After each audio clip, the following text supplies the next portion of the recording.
Hi dear friends and subscribers, welcome to the Cricket Happening Show today. Well, this Cricket Happening Show is going to be a brief. I won't be going into any of the nitty-gritties of what happened, but we are traveling first from the New Zealand-West Indies clash, which was happening at the University Oval in Dunedin yesterday.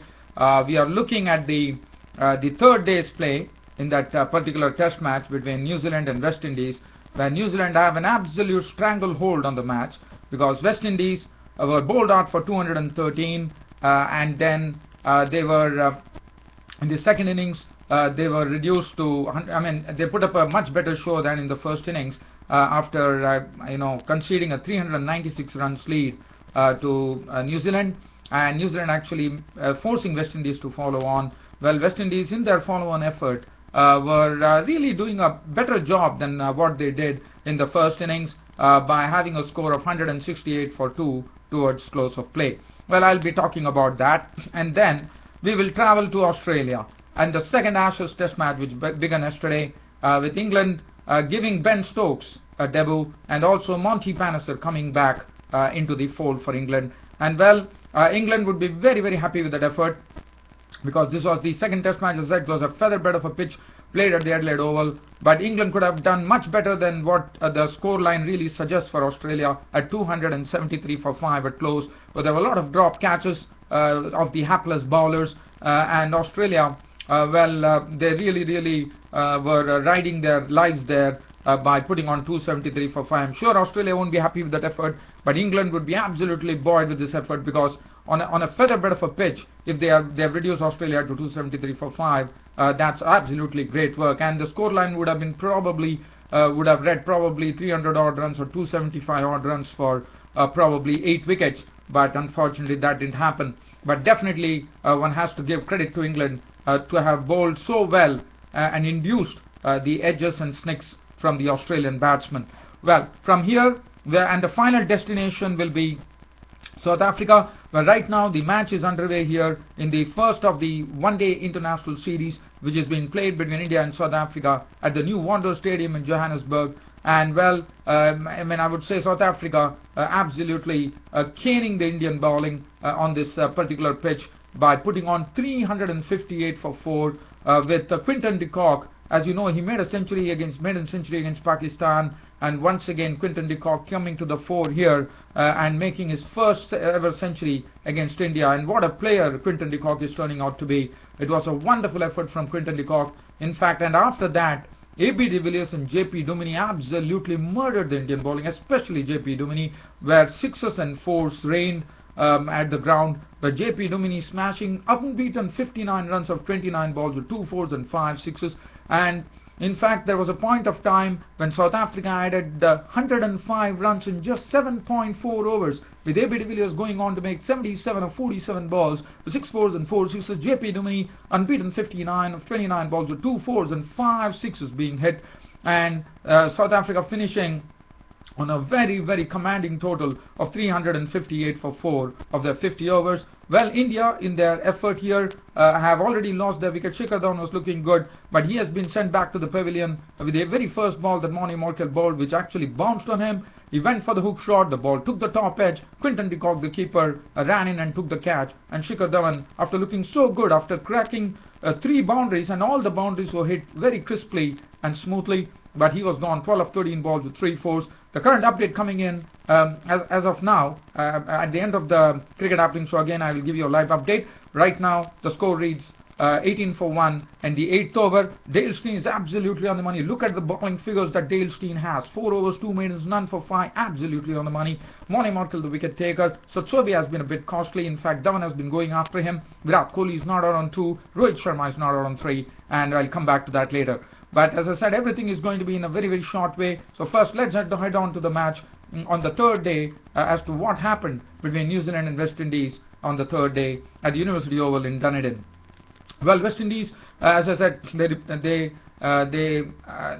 they actually resumed from their overnight score, and they found that the going was pretty tough against the New Zealanders, barring Shivnara and Chandrapal. The other day I was telling you that they required big centuries from Bravo, Samuels, Chandrapal, but unfortunately nothing of that sort happened, with Tim Southee and Trent Boult forming a beautiful combination. Tim Southee moving the ball very well away from the batsman and getting the wickets. 16 overs, 1 maidens, 52 runs and 4 wickets for Tim Southee. Trent Boult, 18 overs, 5 maidens, 40 runs and 3 wickets. The stock ball for Trent Boult is the ball which actually nips in, and he picked up a lot of wickets with that. Ish Sodhi was very, very impressive with his bowling too. We saw a concoction of googlies coming in from his hand. 15.1 overs, 2 maidens, 63 runs and 2 wickets. Neil Wagner, aggressive as ever, 13 overs, 2 maidens, none for 47. And West Indies were all out for 213. In fact, Chandrapal was was the sole force. He realized that Chandrapal had to change his game, because when he saw a lot of wickets tumbling, he had to really take it on himself to actually hit some very good strokes. He hit a lot of boundaries. In fact, it's pretty surprising that Chandrapal played a lot of strokes, because Chandrapal is normally a person who would like to buckle down to the crease. But here Chandrapal realized that a lot of wickets are going and West Indies need to get some runs, at least to really bring the lead down, not to consider more runs to New Zealand. And he did his bit in contributing a very good 76 of 10 balls before there was a line of misjudgment from Chandrapal, as he actually shouldered arms to a ball from Trent Boult, which he probably thought the ball is going to go away, but instead the ball kept on coming in and wrapped him on the pads, and up went the umpire's finger. So Chandrapal was gone for 76. Earlier, Darren Bravo contributing 40 with 5 fours, and other than that, Darren Sammy, even though he was crippled, he really came out for his team and started hitting a lot of boundaries. He was not out on 27 with 6 boundaries when West Indies were all out for 213. So 213 essentially meant that New Zealand got a lead of 396, and Brendan McCullum, the New Zealand captain, absolutely without any hesitation and as expected, asked West Indies to follow on. West Indies, in their follow-on effort, they didn't start off on the right note, as Kieron Powell was once again taken by Boult. Boult actually got him caught by Southee for 14. After that, Kirk Edwards contributed some good runs. He played in a very nice manner, but Ish Sodhi, as I said, the right-arm leg spinner, the second innings, I thought he was bowling very well. We already saw in the first innings that the right-arm leg spinner Ish Sodhi was actually using the wrong one to good effect, and he brought his googly into the picture, as Kieron Edwards actually wanting to shaping to play. The ball kept on turning, and as I said, it was a googly from Sodhi, and Kirk Edwards had to go LBW ball Sodhi for 59 with 6 fours and 1 6. And so that made the score 135, but there was a good partnership coming in from Darren Bravo. Darren Bravo decided that aggression is the best form of tackling the New Zealand bowling, and he played some marvellous strokes. It was a treat to watch Darren Bravo crack a lot of boundaries, but Kirk Edwards also was playing well, but as I said, that was a good partnership for the second wicket. But when the score reached 135, Edwards dismissal for 59. That was not good for West Indies. But after that, Marlon Samuels came in and gave good support to Darren Bravo at the other end, not out on 17 with 2 boundaries. Darren Bravo himself doing the bulk of the scoring for West Indies here, not out on 72 with 10 beautifully well-timed boundaries from Darren Bravo, and that enabled West Indies to end up with the score at 168 for 2, semblance of respectability to the way they performed in the first innings. So that essentially meant that West Indies still have 228 runs more with 8 wickets remaining to make New Zealand bat again. Let's look at the bowling figures. Tim Southee, as good as ever, 10 overs, 1 maiden, none for 36. Trent Boult bowled superbly, 9 overs, 2 maiden, 1 for 26. Wagner, 9 overs, 1 maiden, none for 35. Always he has that aggression in him, so he was having some aggressive bowling. He bowled a lot of bouncers, and he tested the West Indians with a lot of short stuff. Corey Anderson, 6 overs, 1 maiden, none for 8. Ish Sodhi was very impressive according to me. 13 overs, 1 maiden, 1 for 51. Looks to be a very good bowler. And one more thing that I would like to talk about the West Indies first innings. I was telling that the West Indies are having a problem actually moving their feet against the bowlers, and that was precisely seen here in this particular innings, where I would only blame the West Indies for playing a lot of strokes which were pretty injudicious, and they paid their penalty in a big manner there, as the batsmen have to learn to tackle the swing in New Zealand, and they have to move their feet. This was the fallibility when they played against India as well, but again they have not learned their lessons, it seems, and they really struggled, and that's the precise reason New Zealand found themselves absolutely at top on that going into the 4th day, with West Indies who would be resuming at 168 for 2. Looking at things, it doesn't look any happy augury for West Indies, because until there's going to be some very big partnerships, and especially considering that Sodhi is bowling well, the pitch is definitely going to crack up. There are going to be some cracks, there are going to be some footmarks. Already we saw that some footmarks have already been formed, so it's not going to be an easy thing for West Indies. But what West Indies can well do is that they could really probably get past the 228 runs they need to get into the lead, and then put up a target to New Zealand. So that would be pretty interesting. But whether that is going to happen, that remains to be seen, because I have a feeling that New Zealand bowlers are absolutely on top right now. Well, so let's leave on from here. Let's head on to the second Ashes Test match here. As far as the second Ashes Test match is concerned, well, as I said, it was Australia who won the toss, and it was a very good toss to win, no doubt about that. But Australia went in with a winning combination. But as far as England were concerned, England, what they did, they changed their style a bit, and they brought in, they dropped Chris Tremlett. They brought Monty Palliser into the team, who did well in patches, I would say. Ben Stokes was given a debut in Test matches. As Ben Stokes came into the team, he was handed the cap by Andrew Strauss, the former England captain. And as far as Australia were concerned, as I said, Australia finished at 273 for 5. If you look at it, the pitch was very easy to bat on, and Australian batting, the opening had started off in a good manner, but David Warner was pretty aggressive in his knock of 29 with 4 boundaries. But because of that aggression, David Warner lost his wicket as he tried to carve Broad through the point region. Carberry picked up the catch, and he was gone for 29.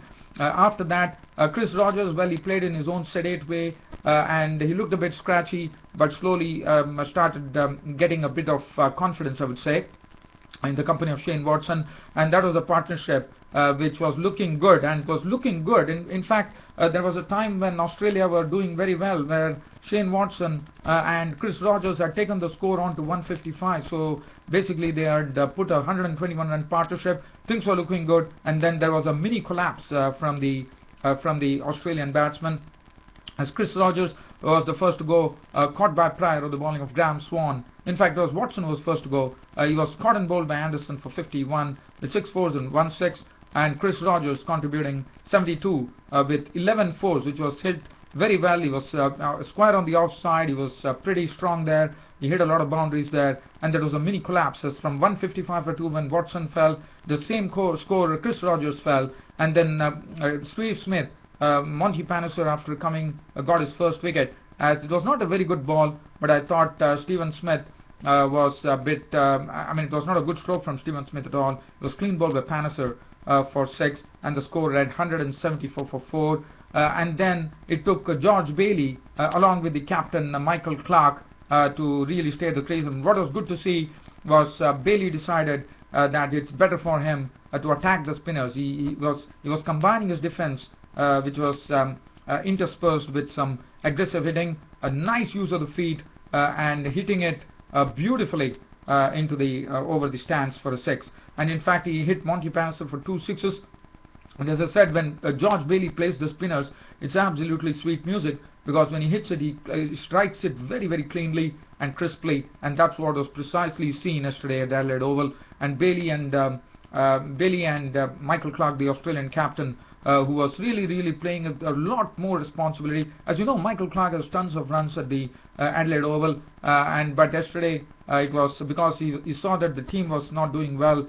He knew that this is a wicket where if you could stay at the crease and you could grind out the English bowlers. But let me tell you, there were a lot of catches dropped, and it was, as I said, Australian batsmen were really riding on their lives yesterday. And as I said, scoreline would have been much different, but a lot of catches went a-begging, and that enabled George Bailey and Michael Clarke and Brad Haddin to prosper, with Bailey finally being dismissed. What a brilliant catch taken by Swan at square leg of the bowling of Broad. It was a real stunner coming in from Swan Sands there, taking the catch of Broad when he dismissed Bailey. So Bailey was out for 53 with 4 fours and 3 6s. Michael Clarke stuck it out towards the end, looking very good, not out on 48 with 5 fours, realizing that he has a huge responsibility, especially considering the fact that Australia would have never expected that they would finish at 273 for 5. In fact, I would say Australia had to thank their stars, that they didn't finish at 273 for 8 because of the drop catches by England. And Brad Haddin was not out on 7 at close, with Australia closing the day at 273 for 5. I said it was a wonderful performance. England have to be commended for this performance, and if only that catches would have been held, one would have had a different story to tell as far as the Australian batting is concerned. Well, James Anderson, 21 overs, 9 minutes, 1 for 56. Broad was superb. 19 overs, 3 minutes, 2 for 63. Always testing the batsman, bowling a lot of good deliveries. And Swan, 19 overs, 2 minutes, 1 for 55. Monty Panesar, he was a bit disappointing in the sense there was no consistency in his line actually.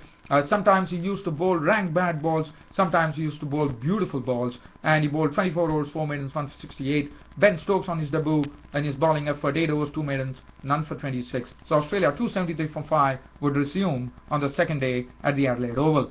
Now we are leaving the Australian shores and we are heading to India to a cricket update. But before that, let me talk about the South African innings. What a welcome India got in this first match of this particular tour of South Africa. South Africa welcomed India with a score of 358 for 4 of their 50 overs in the first one-day international of the series, played at the New Wanderers Stadium in Johannesburg, which is right now underway. And South Africa, as I said, they amassed 358 for 4, thanks to Quinton de Kock looking a very, very talented batsman.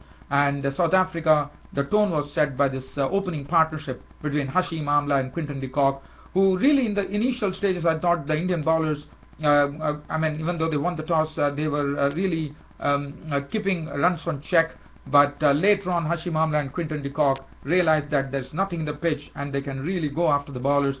And Quinton de Kock was absolutely severe on anything, and he was a real treat to watch. He looks to be a very stylish player. This was his second ton after he got his maiden ton against Pakistan, and he looks to be a real player of the future. And it seems like Quinton de Kock is really turning out into be one of those very wonderful batsmen.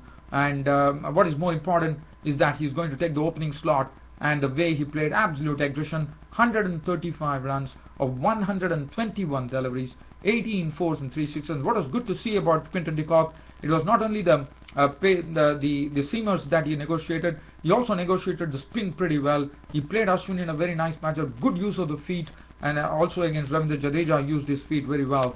And it took Virat Kohli to be given a ball to actually dismiss Quinton de Kock, cotton ball for 135.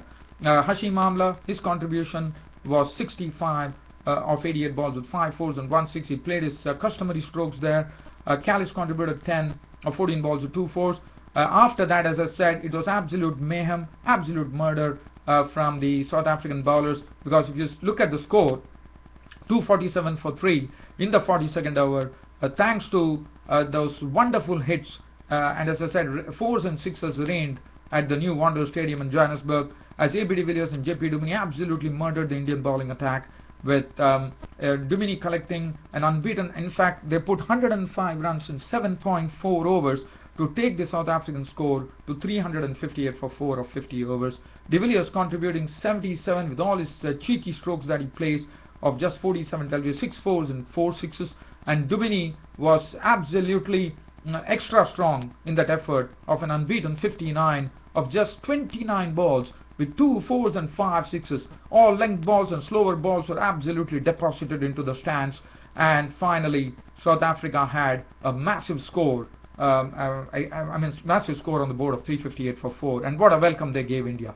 As far as the bowling figures were concerned, Mohit Sharma was the costliest bowler today. 10 overs, no made and none for 82. Caned absolutely severely. Bhuvanesh Kumar, 9 overs, no made and none for 68.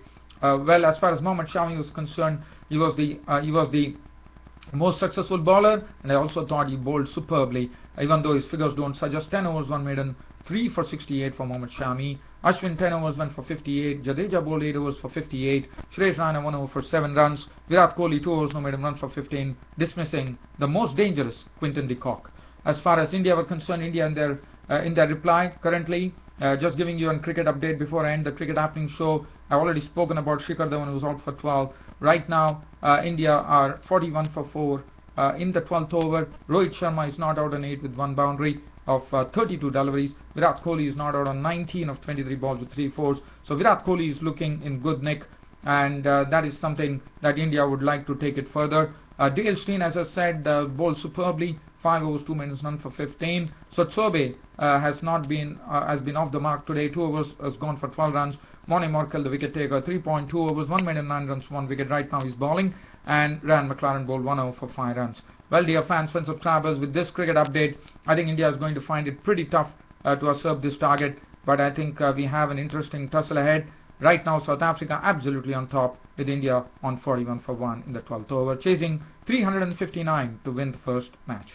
Well, dear fans, friends, subscribers, due to shortage of time, this YouTube broadcast has already gone for 21 minutes almost. So it's time for me to end my Cricket Happening show for today. And thank you for all your company on this Cricket Happening show. Your host Ram will see you tomorrow. Thank you.